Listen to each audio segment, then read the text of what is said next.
그 다음 질문이 음. 인문학 및 순수과학의 중요성에 대해서 진솔한 의견을 부탁드립니다. 부탁한다. 이것도 참 어려운 질문인데, 중요성, 중요성. 중요성. 자, 우리가 마음 공부라는 게 이 영성학이잖아요. 네. 영성학. 지금은 마음 공부라고 말을 하고 있는데, 이 영역이 사실 과거에는 종교에서 맡았어. 그렇죠. 종교에서 맡다가 한 16, 17, 18세기 넘어가면서 철학의 영역으로 바뀌어졌어. 종교에서 하는 것을 조금 더 이성적으로 접근해 보자라고 해서 철학으로 바뀌었고, 그러다가 아인슈타인이 나오면서 아인슈타인의 물리학이 나오면서 물리학의 영역에서도 이 마음 공부를 다루기 시작하다가 1930년대부터는 이제 양자역학이 나오면서 이 마음 공부 연구를 굉장히 과학적으로 해석하기 시작했어요.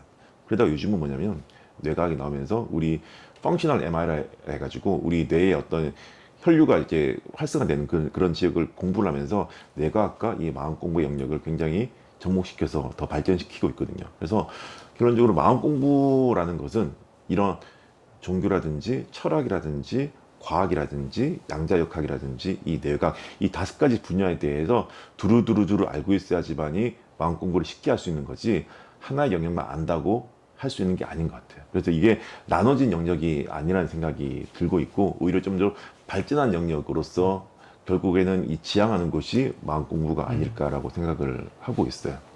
맞습니다. 음, 그러니까 예전에는 마음 공부를 한다 그러면 소위 이야기하는 도판, 그 도씬이라고도 부르더라고요. 힙합씬 하는 거죠.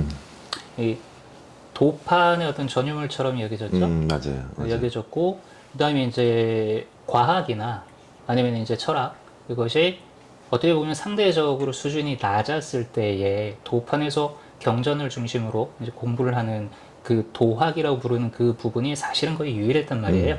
그리고 맞아요. 이제 실제 수행의 영역은 이거는 뭐 실제로 수행을 해야 되는 부분이니까 산매 체험에서부터 해가지고 앉아가지고 가부좌 틀고 앉아서 일단 1시간, 2시간, 3시간 뭐 버티는 거 이런 것들. 자, 이런 것들은 전부 다 실제로 본인이 체험을 해봐야 되는 영역이니까 조금 이제 논외로 하고 학문적인 어떤 학술적인 영역으로 따지자면은 예전에는 마음 공부라는 뭐라 그럴까 프론테라 그게 명확했단 말이에요.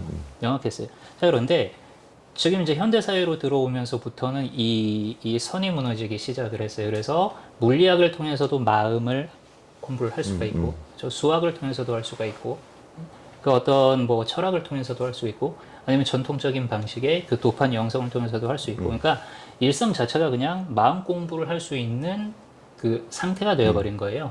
그래서 이게 어떻게 보면은 사람들의 의식이 상향 평준화되면서 나타난 현상이기도 하거든요. 그래서 더 이상 기존의 어떤 정체된 방식으로는 또 지금 이렇게 의식이 상향 평준화된 현대인들을 설득하는 것 자체가 또 맞아. 힘들어요. 불가능에 가깝죠. 맞아. 불가능에 가깝죠. 그래서 마음 공부야말로 사실은 뭐냐면은 모든 학문의 집약체라고 볼 수가 있어요. 맞아요. 인문학뿐만 아니라 역사학, 언어학, 지리학, 심지어 뭐 의학, 맞아. 물리학 이 모든 것들. 최근에 그리고 뇌과학 말씀하셨는데 이 두뇌에 대해 그 알아가는 이 부분도 마음을 연구하는 영역하고 연결이 되면서 훨씬 더 그 저변이 넓어졌거든요. 가능성도 훨씬 더 많이 보이는 것이죠. 그래서 뇌를 연구해서 기존의 마음 공부에서 이해가 안 되던 부분, 미스터리로 남아있던 부분들을 알 수도 있는 거고, 마음을 깨달아가지고, 뇌의 어떤 측면에 대해서 또 깊이 알 수 있는 것이고, 이렇게 선순환하고 있다고 보입니다. 이게 긍정적인 어떤 그런 현상이에요. 저는 그래서 요즘은 어떤 생각하냐면 우리가 마음 공부를 공부로 접근하면 공부로 접근하게 되면 우리가 공부를 할 때 뭔가 결과를 내야 되잖아요. 그렇죠. 근데 마음 공부의 결과를 내는 건 굉장히 어려워요. 평생에도 잘 안 나타나는 게 마음 공부이기 때문에 우리가 마음학으로 접근하게 되면 좀 편한 것 같아요. 우리가 물리학 이러면 학문으로서 우리가 받아들이는데 물리 공부라 그러면 시험을 쳐야 되잖아. 근데 마음 공부도 마찬가지예요. 마음학 이러면 좀 편한데 마음 공부를 해서 내가 뭔가 변화가 있어야 되고 뭔가 마음 공부라는 어떤 문제를 풀어서 어떤 결과를 만들어야 되고 목표를 이뤄야 되는데 마음 공부는 어떤 목표라든지 결과가 잘 드러나지 않거든. 늘 과정으로만 존재하기 때문에 늘 시도하는 과정에서 뭔가 알아가는 변화가 마음 공부인 거지 특정 목표가 없는 것 같아요. 저는. 그래서 오히려 마음 공부보다 그냥 마음학으로 접근하는 게 더 편하지 않을까 그냥 개인적으로 그런 생각을 하고 있어요. 학문적인 그 이정표를 세워놓는 게 중요해요. 그래야지 이제 그게 이제 후대 사람들한테 이어질 테니까요. 그렇죠? 맞아요. 그래서 물론 기존의 수행 방식이나 그 전통 자체 너무나 소중하고 그것이 지금 현재 마음 공부의 근본이라는 사실에는 변함이 없습니다. 다만 예전에 다소 제한된 그런 형태로 마음 공부를 해왔다면은 지금 현대 사회에서는 아주 다양한 형태로 맞아요. 마음 공부를 할 수 있는 거죠. 그래서 이 공부 좋아하시는 분들한테는요, 삶의 모든 분야, 학문의 모든 분야에 대해서 종합적으로 공부를 할 수 있는 분야가 이 마음 공부예요. 예. 맞아요. 한번 도전해 보세요. 시작해 보세요. 그래서 원래 제가 의사 시험을 치려면 6년 공부를 해야 되고 의학을 공부해야 되잖아요. 그렇죠.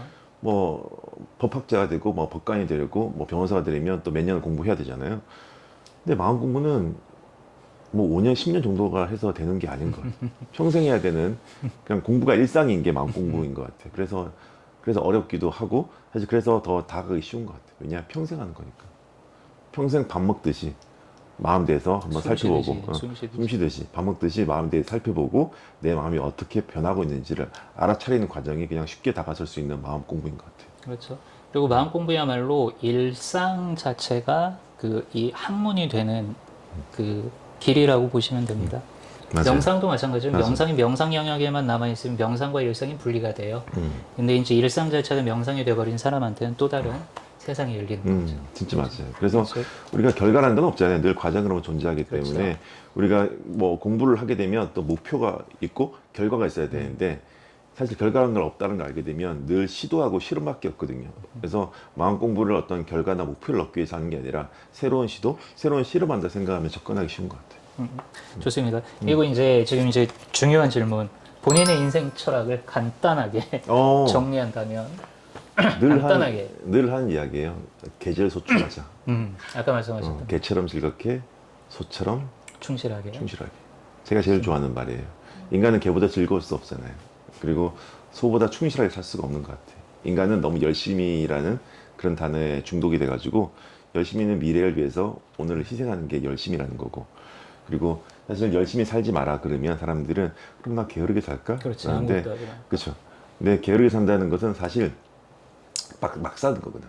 근데 사실 게으르게 살면 사람이 몰입해서 사는 게 아니거든요. 막 산다는 것은. 그러면 게으르게 살면 게으르게 사는 미래를 맞이하게 되는 거기 때문에 그렇게 살 필요도 없어. 근데 우리는 너무나 옛날에 개미와 배짱이에 중독이 돼가지고 개미처럼 열심히 아니면 배짱이처럼 게으르게 두 가지 길밖에 없는 줄 알았는데 한 가지 길이 더 있는데 그게 개처럼 즐겁게 소처럼 충실하게 하는 거예요. 그래서 사실 우리가 산다는 거는 뭐냐면 출생의 입장에서 출생과 죽음 있잖아요. 출생의 입장에서 바라보면 인간은 살아가고 있어. 근데 죽음의 입장에서 바라보면 죽음에 대해서 오고 있는 거야. 죽어 오고 있는 거야. 가는 것과 오는 것이 교차점이 어디냐면 지금 여기거든. 그래서 지금 여기는 삶과 죽음을 다 포함한다고 생각하시면 돼요. 그래서 지금 여기에 즐기는 것, 현존하는 건 뭐냐면 living is dying을 안다는 것. 그래서 저는 항상 계절소충하면서 하는 이야기가 뭐냐면 열심히 산다는 것은 우리가 미래를 보고 살잖아요. 항상 내일을 위해서, 1년 뒤를 위해서, 10년 뒤를 위해서, 죽음을 위해 사는데 그 열심히 사는 사람들한테 직접 죽음을 맞이할 때는 제일 억울해. 왜냐? 오늘을 살아본 적이 없기 때문에. 그래서 그 대신에 오늘을 위해서 충실히 살자. 충실히 사는 게 뭐냐면 최선을 다해 사는 거야. 최선. 선을 쌓는다는 것은 다양한 시도를 하는 거고 선업을 쌓는다는 거거든. 선업을 쌓으면 그 선업에 맞는 과보를 받게 되어 있는데 그 과보를 얻기 위해서는 지금 다양한 선업을 쌓아야 돼.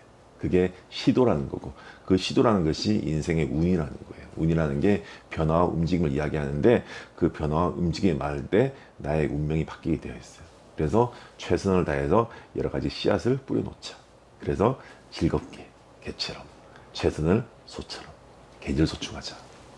많은 인재분들이 임종을 앞두고 어떤 부분이 가장 이제 후회되냐 이렇게 물어봤을 때 도대체 내가 무엇을 바라고 이렇게 살아왔는가? 맞아. 살아왔는가? 그리고 단 한 번도 이제 즐기지 못했다는 거죠. 맞아. 그 순간에 충실하지 못했다는 거죠.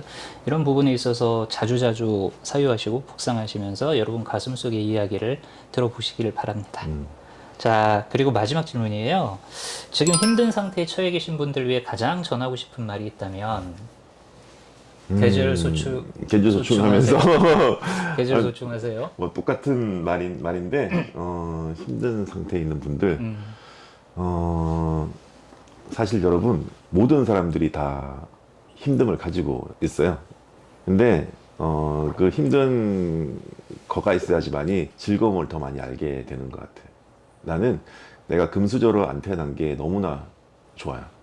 왜냐면 이 돈이 주는 즐거움, 여유로움 이런 것들은 내가 가난해 봤기 때문에 알 수 있는 거잖아요. 근데 사실 제가 어디 가서 흙수저 이런 이야기 많이 하는데 흙수저가 흙으로 이루어져 있으면 그 형태를 유지할 수가 없어. 내가 어릴 때 모래성 많이 쌓아봤거든. 근데 그 흙으로 만든 모래성은 다음 날이면 다 사라져. 근데 흙수저 안에 무엇보다도 빛나고 있는 이 내면의 금수저가 딱 박혀 있어야지만이 그 흙수저가 35년간 형태를 유지하는 것 같아요. 그래서 여러분이 힘든 삶이 있다는 것은 그 반대인 어떤 즐거운 인생이 반드시 여러분 안에 있음을 알았으면 좋겠어요. 그걸 알아가는 과정이 마음 공부인 것 같아요. 그래서 항상 제가 어디 나가서 하는 이야기가 삶이 바뀌려면 세 가지를 해야 된다. 마음 공부하시고 삶의 기본기인 독서, 운동, 명상하시고 그리고 열심히 살지 말고 즐겁게 살아라. 그 중에 제일 중요한 게 마음 공부인 이유는 왜 이 괴로움과 즐거움이 함께 하는지를 알 수 있는 게 마음 공부이기 때문이에요. 그래서 마음 공부를 한번 해보셨으면 좋겠다는 생각을 하면서 마지막 질문에 답을 드리겠습니다. 아, 좋습니다. 그 모래성 말씀하시니까 우리 때는 진짜 모래성 그 많이 쌓았잖아요. 많이 쌓았지 그거. 할 게 그거밖에 그게 없는데 이유가 뭐. 할 게 없어서 그래요. 딱히 뭐 요즘처럼 뭐 게임이 있지. 모래성 많이 쌓았어. 맨날 뭐 망까기 뭐 그런 거 있죠. 땅 따먹기 모래성 쌓고. 그치. 그렇죠. 자, 여러분 어떠셨어요? 지금 이하영 작가님 모시고 저희 이제 리빙 에세이 컨텐츠 첫 번째 시간을 꾸며봤습니다.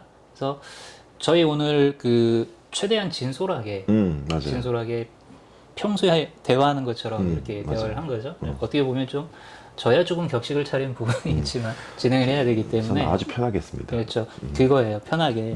저희가 편하게 진심을 담아서 만든 컨텐츠고요. 이 영상 보시면서 많은 분들이 어떤 이제 인사이트 얻으시고 그리고 도움이 되었으면 합니다.